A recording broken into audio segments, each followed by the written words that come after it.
Welcome to my channel once again. मेरा नाम है गैरी, आपका मेरे चैनल गैरी टीवी पर दिल से स्वागत। जी ये वही सॉलिसिटर है जब मेरे पास सब्सक्राइबर 30,000 थे, आज 2 लाख के करीब है एक चैनल पर, एक में 3.5 लाख से भी ऊपर है। पर इनसे पूछेंगे इनका एक्सपीरियंस इस कंट्री में, बहुत ही साल से रह रहे हैं और ये वकील साहब हैं और यही एडवाइस कर सकते हैं इमिग्रेशन, बिकॉज इनके पास लाइसेंस है। और वो सारे क्वेश्चन जो आपने मुझसे बोला था, मैंने 5 पेज पर लिख कर आया, इनसे पूछेंगे। लेकिन आपने वीडियो को लाइक करना, कमेंट करना है, बिकॉज मैं ऑस्ट्रेलिया जा रहा हूँ और मैं फ्री गिव अवे टिकट दूंगा अपने सब्सक्राइबर को ऑस्ट्रेलिया में मेरे साथ जाने के लिए, और वो क्रिसमस मेरे साथ जाएगा बिकॉज आपने का सऊदी अरबिया ने ऑस्ट्रेलिया जाना। तो वीडियो को लाइक और कमेंट कीजिए। अगर क्वेश्चन मैं भूल जा रहा हूं अगला एपिसोड लेना, पर जो भी आपका क्वेश्चन है आप वीडियो कमेंट में जरूर नीचे लिखिए और लाइक बटन दबा लीजिए। और मैं 18 साल यूके में रह रहा हूं, मैं एक फॉर्मर स्टूडेंट हूं। So welcome to my show sir, second time. First episode में आपसे पूछना चाहूंगा सर, जैसे बच्चे इंडिया पाकिस्तान से आते हैं,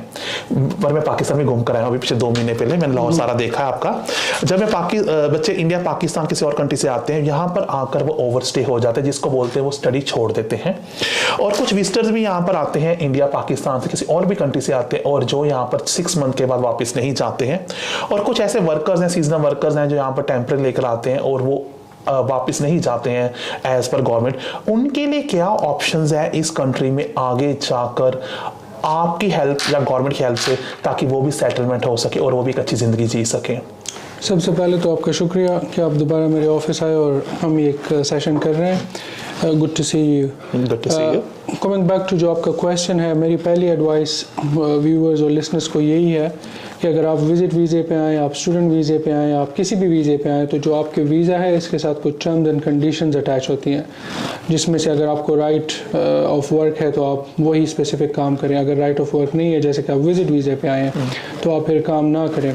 या अगर आप स्टूडेंट पे आए हैं, आपको 20 आवर्स अलाउड है, तो आप 20 आवर्स काम करें। और जितना आपका वीज़ा है उसी दौरान में आप वीज़े पे ओवरस्टे ना करें, क्योंकि ओवरस्टे होने के बाद एक तो आपकी इमिग्रेशन हिस्ट्री भी ख़राब होती है और उसके बाद आपकी लाइफ यहाँ पे उस तरह इंडिपेंडेंस वाली नहीं होती, क्योंकि आप इलीगल माइग्रेंट तस्वर होते हैं। अगर होम ऑफिस आपको पकड़ ले, पुलिस आपको पकड़ ले, किसी भी ट्रबल में आप आएँ, तो ज़ाहिर है वो आपको पकड़ेगी, आपको डिटेन करेगी, आपको जो है ना फिर मुल्क बदर करेगी। और चूँकि आपकी इमिग्रेशन हिस्ट्री पे वो एक बैड इफ़ेक्ट छोड़ चुकी होती है, तो आपकी फ्यूचर कोई भी एप्लीकेशन वो ऑटोमेटिकली भी रिफ्यूज़ हो सकती है। जहाँ तक आपका सवाल है कि उनके लिए क्या ऑप्शंस हैं, ऐसे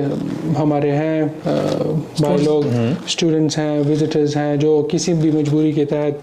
ना चाहते हुए वो ओवरस्टेयर बन जाते हैं। उनके हालात, उनके सर्कमस्टांसेस ऐसे होते हैं कि उनको रहना पड़ जाता है, उनकी मजबूरी होती है। उनके लिए क्या ऑप्शन है? ऑप्शंस उनके लिए 2-3 डिफरेंट ऑप्शंस मैं यहाँ पे डिस्कस करना चाहता हूँ। फॉर एग्ज़ाम्पल, अगर किसी बंदे को वापस जाने में कोई प्रॉब्लम है, उसको खौफ और ख़तरा है अपनी लाइफ के लिए, अपनी परसिक्यूशन के लिए, तो फिर उसके लिए असाइलम का ऑप्शन मौजूद है। होम ऑफिस की फिर ये भी गाइडेंस है कि अगर किसी एक बंदे को वापस जाते हुए प्रॉब्लम है, उसको अपनी जान का ख़तरा है, तो फिर वो पहली फुर्सत में फ़र्स्ट अपॉर्चुनिटी पे वो असाइलम करे। असाइलम के अलावा दूसरी एप्लीकेशन कोई भी इस तरह का माइग्रेंट वो अपनी फैमिली लाइफ पे भी डाल सकता है। फैमिली लाइफ उसको बोलते हैं कि अगर उसके यहाँ कोई पार्टनर है, या उसका कोई बच्चा है, या कोई और फैमिली मेम्बर्स है जिस पे वो डिपेंडेंट है, या उनकी आपस में एक डीप मीनिंगफुल रिलेशनशिप है और उनके सर्कमस्टांसेस, जो उनके हालात हैं वो इतने मजबूर हैं कि वो नहीं जा सकते, वो फैमिली लाइफ बाहर इंजॉय नहीं की जा सकती, तो वो फैमिली लाइफ की भी एप्लीकेशन डाल सकते हैं। तीसरी एक ऑप्शन, जो आखिरी एक ऑप्शन मैं कहूँगा, last but not the least, वो ये है कि अगर एक इसी तरह का एप्लीकेंट है, माइग्रेंट है, जो कि असाइलम के लिए वो एलिजिबल नहीं है या उसकी फैमिली लाइफ नहीं है, तो वो फिर प्राइवेट लाइफ के नीचे, प्राइवेट लाइफ की एक कैटेगरी के नीचे जो है ना एक एप्लीकेशन डाल सकता है। और उसको ये प्रूव करना पड़ेगा कि वो एक्स अमाउंट ऑफ ईयर से यहाँ पे रह रहा है और उसके हालात वो इतने दर्दमंदाना है कि होम ऑफिस को अपनी डिस्क्रेशन और आर्टिकल 8 के बेस पे उसको लीव टू रिमेन जो है ना मिलनी चाहिए। मेरा क्वेश्चन यहाँ पर आपसे, थैंक्स, आपने बहुत अच्छा एक्सप्लेन किया। तो गाइस प्लीज़ वीडियो को दिल खोल के लाइक कीजिए, क्योंकि इनके चार्जेस होते हैं सिर्फ फ्री आपके लिए आए और टाइम निकाल कर बात पूरी लाइन खड़ी है इंडियन पाकिस्तान लोग की, सिर्फ आपके लिए बैठे हुए हैं। तो लाइक आपका बनता है और कमेंट, अगर वीडियो कमेंट पूछ लीजिए। सर मेरे पास 2 क्वेश्चन इसी पर ही आए हैं। पहला क्वेश्चन आया है LGBT पर, आपको आपको पता है हमारे यहाँ पर लीगल इसको लेस्बियन गे कहते हैं। क्या कोई लड़का इंडिया से सताया हुआ या लड़की इंडिया से सताई हुई यहाँ पर है एंड ही और शी इज अ गे, और गे भी कह सकते हैं दोनों को, क्या उनके बिहार पर अगर वो ओवरस्टे हो जाते क्या वो क्लेम कर सकते हैं कि मैं एक गे लड़का हूँ, मेरी लाइफ इंडिया में अच्छी नहीं है? यहाँ पर आपका कॉमन है ना, वी ऑल रिस्पेक्ट है ना, laws are same for everyone here, we all. तो क्या इसके बेस पर वो सेटल हो सकता है इनकी एप्लीकेशन लगाकर? जी बिल्कुल, उसमें मैं 2 हवालों से उसका जवाब देना चाहूँगा। पहली चीज़ ये है कि एक फ़र्ज़ करें एक माइग्रेंट स्टूडेंट आया हुआ है और अभी भी उसके पास वैलिड लीव है, जिसका वीज़ा वैलिड है, और उसकी कोई रिलेशनशिप सेम सेक्स पार्टनर में बनती है, गे पार्टनर से बनती है, और वो ब्रिटिश है या उसके पास इंडेफिनिट लीव है उसके पार्टनर के, तो वो अपनी जो रिलेशनशिप है उसको फॉर्मली रजिस्टर करा के सिविल पार्टनरशिप रजिस्ट्रार ऑफिस में, और उसके बाद से वो उसके बेस पे आगे वीज़ा ले सकते हैं। ज़ाहिर है वो सारी रिक्वायरमेंट मीट करनी पड़ेगी, जिसमें इंग्लिश लैंग्वेज, जिसमें फाइनेंशियल रिक्वायरमेंट। अब यही जो माइग्रेंट है अगर वो ओवरस्टे कर चुका है और उसके पास अभी वैलिड वीज़ा नहीं है, तो सबसे पहले दिक्कत जो उसको आएगी वो जो अपनी रिलेशनशिप को फॉर्मली रजिस्टर करने के लिए रजिस्ट्रार ऑफिस जाएगा, नोटिस देगा, होम ऑफिस उससे इंटरव्यू करे, हो सकता है ना भी करे, उसके बाद से फिर वो रिलेशनशिप रजिस्टर करेगा। जब रिलेशनशिप उसकी रजिस्टर होगी तो उसकी बेस पे फिर वो एप्लीकेशन, जैसे कि पहले हमने डिस्कस किया कि अपनी फैमिली लाइफ के बेस पे वो डाल सकता है, तो उसके चांसेस ज़्यादा हैं क्योंकि वो उसके मुल्क में ये रिलेशनशिप एक्सेप्टेबल नहीं है, तो होम ऑफिस आर्टिकल 8 के बेस पे, ह्यूमन राइट्स के बेस पे उसको लीव टू रिमेन दे देगी। अगर कोई ऐसे नहीं करना चाहता, किसी का पार्टनर फॉर एग्जांपल नहीं है, उसकी रिलेशनशिप नहीं है, लेकिन वो खुद कंसिडर करता है कि जी मैं लेस्बियन हूँ या गे हूँ और मेरा अपने मुल्क में जैसे पाकिस्तान हो गया, इंडिया हो गया, या और भी कोई और भी इस तरह के ममालिक हैं जहाँ पे ये एक्सेप्टेबल नहीं है, कानून में भी इसकी प्रोटेक्शन नहीं है या मुआशरे में भी इसकी प्रोटेक्शन नहीं है, जिसका मतलब ये हुआ कि उसको जान का ख़तरा होगा अगर वो वापस जाएगा और वो वहाँ पे फ्रीडम के साथ लाइफ नहीं गुजार सकता, तो इस बेस पे वो असाइलम कर सकता है, और असाइलम में वो होम ऑफिस को प्रूव करेगा तो होपफुली उसको असाइलम और रेफ्यूजी स्टेटस मिल जाएगा।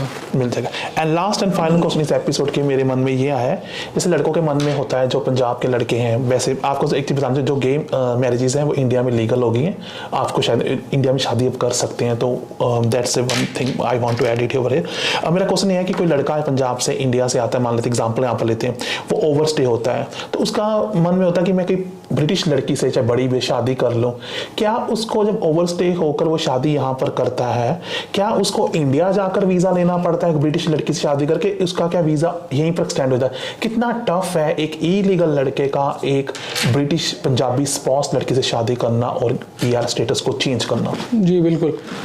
सबसे पहले वो जो गे वाली आपने बात की है इंडिया में, अगरचे कि वो कानूनन उसको एक्सेप्ट करता है, लेकिन मुआशरा उसको अभी भी एक्सेप्ट नहीं करता बहुत से मतलब तो वो भी अगर एक बंदा क्लेम करना चाहता है कि भाई मुझे अपनी फैमिली की तरफ से ही ख़तरा है, मुझे अपने इलाके के लोगों की तरफ से ख़तरा है, और वो गवर्नमेंट भी मुझे प्रोटेक्शन इंडिविजुअल को नहीं दे सकती, पुलिस या जुडिशरी या इस तरह के और इदारे, तो वो भी असाइलम कर सकता है, क्योंकि उसने प्रूव करना है कि उसको अपनी जान का ख़तरा है। वो किसी से भी है, वो एक अलग डिबेट है। कमिंग बैक टू जो आपका सवाल था कि अगर एक ओवरस्टेयर किसी ब्रिटिश या indefinite leave to remain partner के साथ शादी कर ले तो उसका आगे क्या फ्यूचर है, उसमें 2 ऑप्शंस हैं। सबसे पहले होम ऑफिस की गाइडेंस या होम ऑफिस के रूल्स ये कहते हैं कि चूँकि आपने ब्रीच की है, ओवरस्टे किए हुए हैं आप, तो आपको अपने मुल्क जाना चाहिए और वहाँ से इसी बेस पे एंट्री क्लियरेंस या वीज़े की एप्लीकेशन फ़ाइल करनी चाहिए, तभी वो आपको जो है ना वीज़ा देंगे 2.5 साल का, फिर आप यहाँ आएंगे 2.5 साल के बाद एक्सटेंशन करेंगे, तो 5 साल पूरे करने के बाद आप इंडेफिनिट लीव टू रिमेन के लिए अप्लाई कर सकते हैं। अगर आपके सर्कमस्टांसेस ऐसे हैं कि आप नहीं जाना चाहते किसी भी वजह से, आपको अपनी कोई बीमारी है या फैमिली में किसी और को कोई प्रॉब्लम है जिसकी आप लुक आफ्टर करते हैं, या आपके पार्टनर को कोई बीमारी है जो आपके बगैर नहीं रह सकती, उसके डेली जो नीड्स हैं वो आप पूरी करते हैं, या कोई भी ऐसी वजह जिसकी वजह से आप नहीं जाना चाहते और आप कहते हैं कि नहीं हमारी शादी तो हो गई है, तो अभी मैं इधर यूके में अपना वीज़ा सॉर्ट आउट करना चाहता हूँ, तो उसका ऑप्शन मौजूद है। बिल्कुल, आप ह्यूमन राइट्स FLRFP की एक एप्लीकेशन होती है फैमिली एंड प्राइवेट लाइफ के बेस पे, जो कि मैंने पहले डिस्कस की, उसकी बेस पे आप एप्लीकेशन फ़ाइल करते हैं। उसमें दो चीज़ें हो सकती हैं, या तो होम ऑफिस आपकी एप्लीकेशन को एक्सेप्ट करके आपको लीव टू रिमेन देगी, लेकिन वो 5 ईयर के बजाय 10 ईयर रूट में आपको लीव टू रिमेन देगी। 2.5 साल का ही वीज़ा मिलेगा, फिर आपको 3 और एक्सटेंशनें करनी पड़ेंगी, और 10 साल बाद ये एक किस्म से आपको वो पिनलाइज करते हैं कि लुक, चूँकि आप ओवरस्टेयर हैं तो इसलिए आपको हम इंडेफिनिट 10 साल बाद देंगे। अगर वो रिफ्यूज़ करते हैं आपको राइट ऑफ अपील मिलेगा, फिर आप कोर्ट में जाएंगे, कोर्ट में अपने केस को डिफेंड करेंगे और जज को ये बावर कराएंगे, कन्विंस करेंगे कि हमारे सर्कमस्टांसिस इतने कंपेलिंग कंपैशनेट है कि हमारी फैमिली लाइफ आउटसाइड नहीं इंजॉय हो सकती, मैं ट्रैवल नहीं कर सकता, तो हमें इधर ही ह्यूमन राइट्स के बेस पे लीव टू रिमेन दी जाए। इससे मुतसिल एक सवाल अक्सर किया जाता है कि अगर एक बंदे को 10 ईयर्स पे फैमिली लाइफ पार्टनर रूट पे वीज़ा मिला तो क्या वो 5 ईयर्स में चेंज कर सकता है, क्योंकि 10 ईयर्स बहुत लंबा टाइम है। तो इसका जवाब और खुशखबरी ये है कि जब भी एक इस तरह के बंदे को आपको 10 ईयर कैटेगरी में वीज़ा या लीव टू रिमेन मिल जाए तो आप उसके अगले ही दिन, अगर आप सारी रिक्वायरमेंट्स पूरी करते हैं 5 साल वाली कैटेगरी के स्पाउस वीज़े के लिए, पार्टनर रूट के लिए, तो आप बेशक अप्लाई कर सकते हैं। जस्ट फॉर इंफॉर्मेशन मैं बताता चलूँ कि वो रिक्वायरमेंट्स ये हैं कि आपकी जो स्पाउस या पार्टनर है, या अगर आप अलाउड है आपको वर्क और आप खुद 18,600 वाली रिक्वायरमेंट मीट करते हैं, आप इंग्लिश लैंग्वेज जो A1 लेवल पे आपको चाहिए वो मीट करते हैं, और अब ज़ाहिर है आप लीगल हो चुके होंगे, तो आप जो है ना फिर 5 ईयर कैटेगरी में अपनी लीव को स्विच करें ताकि आपको 5 ईयर्स बाद इंडेफिनिट लीव टू रिमेन मिले। So thank you very much audience. ये था फर्स्ट एपिसोड जो हमने कवर किया कौन से ऑप्शन स्टूडेंट्स, विजिटर्स और ओवरस्टे वर्कर, सीजनल, जो कोई भी तरह का वर्क वीज़ा पर यहाँ पर हो सकते हैं, या कुछ लड़के शादी कर यहाँ पर ब्रिटिश लड़की शादी करना चाहते हैं। हमने ये भी कवर किया है कि